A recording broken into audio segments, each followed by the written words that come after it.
Syederalun pemerintah Kabupaten Pidijaya kembali menerima laporan hasil pemeriksaan atas laporan keuangan pemerintah daerah tahun anggaran 2021 wajar tanpa pengecualian untuk ke-8 kalinya di Gedung Badan Pemeriksaan Keuangan Republik Indonesia Perwakilan Aceh pada Rabu 27 April 2022.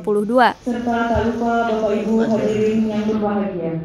Assalamualaikum warahmatullahi wabarakatuh. Prosesi penyerahan itu dilakukan oleh Kepala BPK Republik Indonesia Perwakilan Aceh, Pemut Aryo Wibowo, yang diterima oleh Bupati Pijai, Ayub bin Abbas, bersama Ketua Dewan Perwakilan Rakyat Kabupaten, A. Kadir Jailani. Menurut Ayub bin Abbas, perolehan penghargaan WTP yang ke-8 ini merupakan bukti komitmen dari seluruh satuan kerja perangkat kabupaten yang secara solid telah berkontribusi besar secara bersinergi dalam bekerja. Sehingga pihak BPK Republik Indonesia Perwakilan Aceh menganggap Pemkab Pidijaya telah memberikan informasi akurat termasuk transparansi dalam pengelolaan keuangan.